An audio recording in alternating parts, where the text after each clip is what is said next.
Hey everybody, this is your daily dose of all things royal.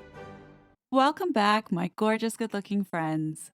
So many of you have asked me to do an episode of Zirconia and bring back the sparkles. There's a good reason as to why I haven't made any cartoons in a while. As many of you know, I am an artist and I really miss Zirconia. I was inspired to create Zirconia as a result of seeing how long it took a certain couple to produce any kind of content. And at the time, there had been zero progress seen for a cartoon called Pearl. So after I created the Sparkle series, I decided to go ahead and prove the point that I could make a cartoon faster than what this couple could do and prove that point. But at the same time, these cartoons became quite successful and started to gain some traction. Well, someone didn't like that. And as a result, the channels were affected. All because there was someone, and I think we all know who that is, didn't like it.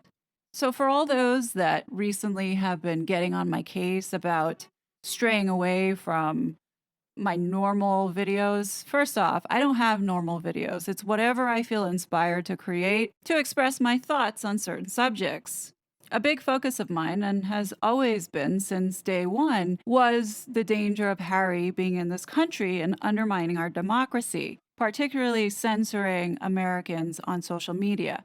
I made a cartoon and it got censored, even though nowhere in any of those cartoons any real person's name was listed and any resemblance was purely coincidental. It still was banned. Art is the way that I express, and that is what God has given me. And the fact that there are people who think that they have the power and the right to try and deter you and do everything that they possibly can to take that away should scare all of you listening to this, because who at the end of the day wants to be turned into a slave? Because essentially, control is what they want. And we have seen this time and time again with the behavior of Meghan and Harry. So I hope everyone understands why I am on them constantly about some of these political topics, such as their attempts in trying to push digital reform and censor the internet. This couple is continuing to go at it, and once again in the news, shoving this down our faces for everyone to see how they are mobilizing the youth and conditioning them in pushing these digital reforms and policies with our government. So the Sussex PR machine is in full effect today by sharing with the world that Meghan and Harry had blessed the Responsible Technology Youth Power Fund grantees with warm wishes and also encouragement to go out and be the warriors in changing the digital landscape. It was like young people were empowered and emboldened to say things to me online that they would never say to me in person.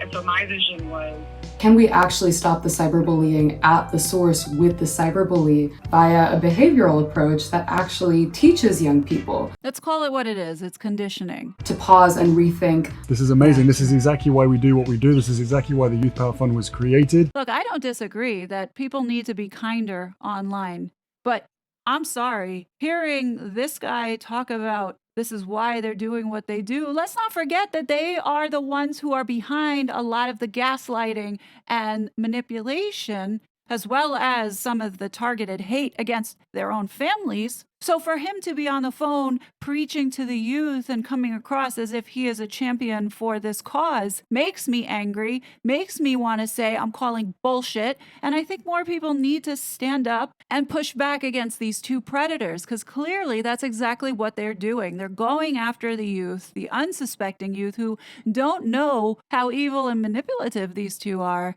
especially since they're using the youth to push this digital reform and take away people's rights. For those that don't know what this is about, I did a video about this a while back that didn't get much coverage, so I'm going to put it back here because I think it's important people understand the people that Meghan and Harry are dealing with and what they're trying to do. So the prince and his dumb wife are continuing on their mission to control freedom of speech and control the minds of others, specifically infecting the impressionable youth with their garbage, has decided now with their Archwell Public Charity to help launch a fund called the Responsible Technology Youth Power Fund. Man, that sure sounds like Nazi Fourth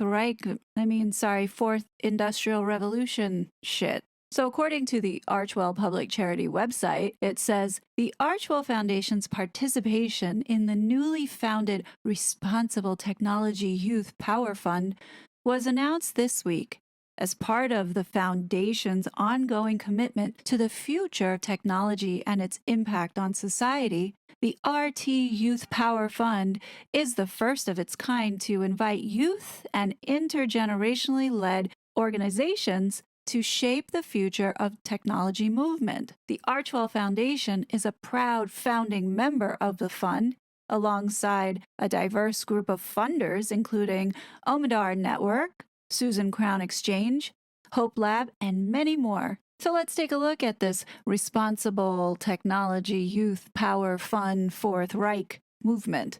We all know that the prince and the dumb wife don't do anything unless it benefits them, while taking other people's money from the public and investing it into causes that fuel their selfish ambition. So this is what this Youth Power Fund is all about. So it says on their website that there's 11 organizations that are partnering to launch a new Responsible Technology Power Fund. So assuming that this website is brand new, it says, our focus, we believe that young people can be a powerful force in the fight for a more inclusive and equitable technology ecosystem. However, cultural, social, and infrastructural barriers often prevent youth-led organizations and intergenerational partnerships from accessing funding and realizing their full power and potential in shaping responsible technology. That begins to change today. The Responsible Technology Youth Power Fund is a first-of-its-kind philanthropic initiative aimed at supporting youth and intergenerationally led organizations shaping the responsible technology movement. The fund, which has raised $1.5 million from 11 funders, is now accepting applications from 501(c) eligible public charities with award amounts ranging from $25,000 to $200,000 based on the stage of the organization funding needs.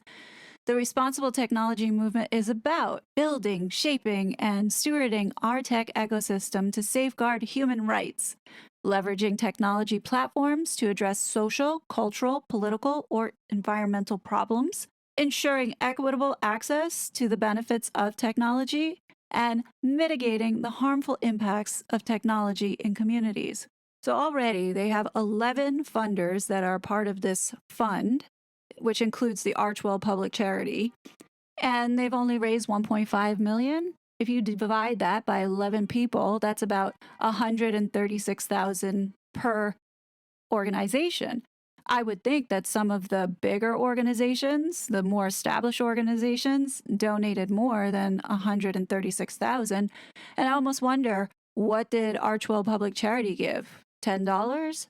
And if you've been a part of this channel and have watched some of my videos around Archwell Public Charity, then you would know and see that this philanthropy 2.0 is not really philanthropy. There's always something coming back to these wealthy elites in the form of some type of profit, in the form of some type of political power, or in the form of just not paying taxes altogether. I did a video a few weeks ago talking about this philanthropy 2.0. If you haven't seen it yet, I highly recommend it because I do go into depth as to how all these people are connected to one another, manipulating people like you and I in order to get richer. There is a very dangerous abuse of power when you have folks who don't think that rules apply to them because of the status that they hold or the amount of money that they have. The prince and his dumb wife have been exposed so much that we know that anything that they attach their name to or contribute towards has something with a selfish agenda behind it. So let's take a closer look at Archwell Public Charity's close circle of friends in this initiative. Right off the bat, they're all part of WEF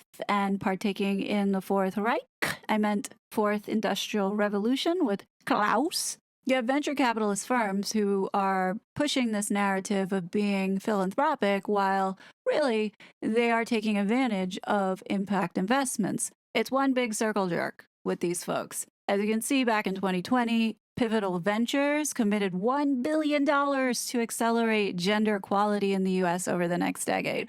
Whatever that means. Actually, we do know what that means. And it's not just about the tax breaks. That money then gets written into political power. And I'll show you what I mean about that. The biggest name on here that I find is interesting for the prince and more so his dumb wife is the Omidyar Network. So according to this website, the Omidyar Network is a social change venture that reimagines critical systems and the ideas that govern them to build more inclusive and equitable societies for the benefit of the many, not just the few across the globe. This company is based out of California, and I can smell the hypocrisy all the way here in New York. Do you really think they care about us becoming equal to them? No. This is a venture capitalist setup. This is not misinformation. They say it on their website. As you can see, they invest. They come from a business background and also in technology. Wait till I get to that. And they're saying that they're doing this for social change. No, this is the hottest new thing to make money and grease the hand of government, or let's say partner with government, according to Klaus. Remember, the WEF is pushing for a fascist regime, but marking it now or rebranding it as Democracy 2.0. If you're not convinced that there is an agenda legitimately going on here, then this should convince you to open your eyes, because the Omidyar Network is part of the WEF forum, actually actively involved in the WEF forum. And this article that they pushed out in 2021 is all for getting people consolidated with digital infrastructure and tagging them to be tracked. They think that central banking is a good idea. They think that, tracking for vaccines, all this, what China has been doing is going to be good for the rest of us. Look, I'm not opposed to advancements with technology. The problem that I have here is the folks that are doing the innovation and creating these problems and fears for the rest of us are doing it out of the fact that they see dollar signs. They're not doing it because they genuinely want to help mankind evolve. Most certainly not for the prince and his dumb wife are doing this because they genuinely care. They're doing this because they are money and power hungry. That's really what it boils down to, and feeding their ego. Omidyar focuses in 3 areas: responsible technology, reimagining capitalism, and building cultures of belonging, whatever the fuck that means. What bothers me about this is that you can see the underpin of ideas that they're trying to propagate out to everyone. So responsible technology is really around censoring the internet. Reimagining capitalism is how can we control everybody's money? Building cultures of belonging? Well, we already seen what is going on within the schools around the trans movement and how confused these students are now growing up, not knowing one day if they are they or it or a unicorn, or you don't even know, but no longer looking at facts and what truth and morale and ethics really stand for and going off of a person or individual's feelings. I'm sorry, but that's just eroding humanity and not evolving the human species. We're actually going backwards, in my opinion. And the target audience that all of these companies and people like the prince and his dumb wife keep trying to relate to are the youth that are under 25. That is their sweet spot. Generation Z is what these 2 idiots are going after in order to indoctrinate them into their mindset and ideology for control. It gets worse. When you look at the partners who are giving money for grants and funds to this Omidyar Network, you'll start to see a theme and understanding why the world is so messed up as it is now. Let's just look at the responsible technology partners and see the amount of money that they're giving to this network. We have universities, we have World Bank gave $2 million in 2019. You've got Tech Policy Press 2022 grant, the University of Texas giving $350,000, Trade Justice Education Fund for $230,000, Feminist Frequency 2022 grant, $50,000. You've got Duke University giving $150,000. Data and Society Research Institute, $250,000. Consumer Reports 2022 grant, $100,000. Oh, look what we have here. Aspen Institute 2022 NDP grant for $400,000 in 2022. And then there was another one from the Aspen Institute 2022 Aspen Digital grant for $100,000 last year. I can see why Archwell Public Charity weaseled their way into this network, but I think it goes a bit deeper than that. It's not just trying to censor and control the internet. For the dumb wife, yes, she definitely wants to be able to control the narrative and the internet, but this is also a strategic move, I believe, that is positioning Meghan down the political route. A majority of these grants, if not all, are connected to leftist liberal organizations. Now, why would that be? That's because Pierre Omidyar, the one who owns Omidyar Network, he also is chairman and founder of the Democracy Fund Voice, which is a left-leaning lobbying and electoral advocacy group within the Advocacy Philanthropy Network, which is this Omidyar Network. Oh, and by the way, Pierre is the founder of eBay, whose net worth is $21.8 billion. Oh, yes, and he's married, but I'm sure she tried. So going back to this Democracy Fund Voice entity, the group advocates for a number of left-of-center policy issues, including Democratic Party advantaging election administration changes and funds ostensibly right-leaning organizations that support liberal and left-of-center policies on election administration, environmentalism, and opposition to the Republican Party, such as Stand Up Republic. Another interesting tidbit is that Omidyar and his wife are Democratic Party mega donors, having contributed to the presidential campaigns of Hillary Clinton, Barack Obama. They made further six-figure donations to the Democratic Congressional Campaign Committee and the Democratic Senatorial Campaign Committee. Wow! Well, isn't that convenient for the dumb wife? Well, there are rumors running around now that she is still thinking about dipping her toe into that California seat should Dianne Feinstein decide to retire. And where is she going to get the funding? I wonder. Well, there's always the route of using the foundation to write grants that then can make the grant unrestricted, in which the funds at Omidyar Network can take and then write another grant over to Democracy Voice. I'm just thinking out loud. We know that many foundations operate with the guise of being so generous and philanthropic, when we then dig in further to find out that money doesn't even reach the people that it's supposed to be helping half the time, because these funds somehow magically disappear into operational expenses and blah, blah, blah. I mean, why else would the prince and his dumb wife have 11 shell corporations, and the one public charity that they have, they're clouded in secrecy and not being transparent with the public? Could money be shifting around? I don't know. I think the IRS needs to be called. We have to keep a very close eye on Archwell Public Charity, because, after all, it has been set up to mirror many of the foundations that we see today that had been set up in a similar model as the way that Sleazy set up the Gates Foundation as well as the Clinton Foundation, all to grift off the backs of people who are suffering. And this is exactly what the Sussex brand represents, is taking advantage and exploiting those vulnerable in order to gain something. And with this fund that has been set up, don't think that they did this out of the kindness of their hearts because they truly want equality and want to make it equal platform for people using technology. No.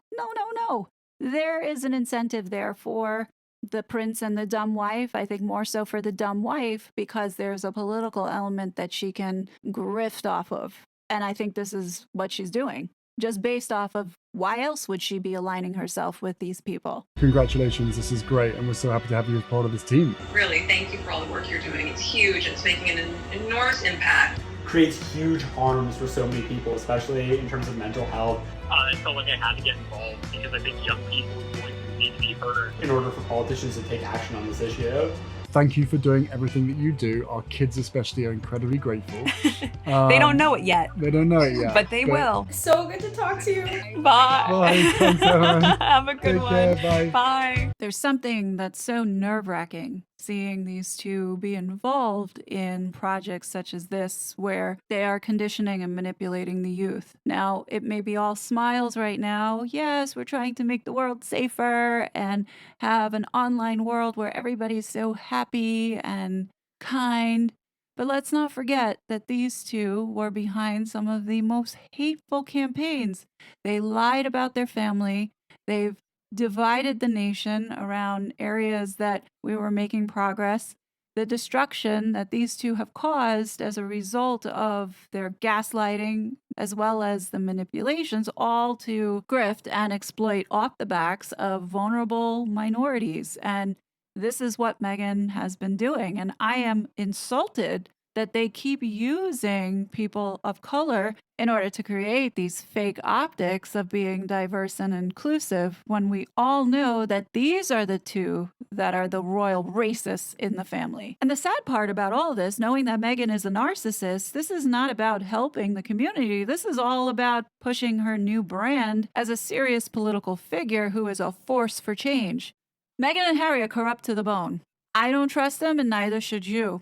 And I know that there are many people out there who are going to put in the comments that, oh, Meghan and Harry don't have any influence. This couple has money, and whoever they give their money to is going to listen to them do whatever they say. Now, I get that people think that Harry is stupid and that Meghan has no talent. That may be true. However, his involvement and alignment with the very dangerous people who are actively trying to push to take our rights away is the problem that I have. Harry knew about January 6th, and yet no one from the government has questioned him. Let's all remember that Harry and Meghan support and back a domestic terrorist group called the Sussex Squad. These folks in the past are known to have harassed, doxed, and threatened others online as well as offline. And Samantha Markle is a great example of how her physical safety was jeopardized as a result of Meghan's squad. I gotta be honest, with all the articles that are being recycled recently, it is frustrating because I feel like no one seems to be listening to me and screaming out that Harry needs to be investigated by our government. And Meghan needs to be investigated by the IRS for that fugazi public charity she has set up. As a kind reminder to everyone that Archwell is part of a political lawsuit supporting California and the law that just passed around regulation and censorship, as well as data collection from children. Archwell Public Charity should not be engaged in this kind of activity, but they are. Now, if you notice, Archwell Foundation's mission quietly has changed, with well-being and mental health at the forefront of its primary pillars of focus. The foundation's core work, guys, main work, supports bettering the world online, restoring trust in information, and uplifting communities. How can this organization restore trust when we have two people who are habitual compulsive liars? Harry and Meghan are both guilty of pushing out propaganda down our throats on a daily basis. At some point, I wonder who is going to step forward and sue them for harassment and damaging so many people's mental health for all the gaslighting that they do. If there are any journalists out there that are watching my channel, which I know that there are a few, here is a story that should be exposed and blown up, because not only is this affecting the American people, but you do realize that Harry is going after the press and trying to also do the same thing that a certain someone did with my creation and cartoons. If we don't keep pushing back and voicing our opinions and sharing how we see things and what they are doing, then we have nobody else to blame but ourselves for not doing enough. in order to stop it. I don't want to be told what I can create and what I must say and what I can draw and what I can express. You got to ask yourself that question. Do you want people to be controlling you in that way? I'm going to ask for healthy discussion in the comment section. This is not a right and left situation. This is about the people who want control. And ask yourself this question. Would you feel okay with the fact that Meghan and Harry had a hand in taking away that freedom? No, you wouldn't. So be mindful in the comment section. Remember, you're getting content for free. If you don't like it, skip the video. I'm okay with that. I see a real concern here, as should many of you. So I spend my time in focusing on things that matter versus things that are relevant. I mean, come on, guys. How much is your life affected knowing that Meghan was not invited to Serena's gender reveal baby shower? Come on. Anyhow, interested to seeing what you guys think. Definitely leave your comments below. As always, I will be back with more content, but until then, please be safe and I'll talk to you later. Bye. It was such a fraud.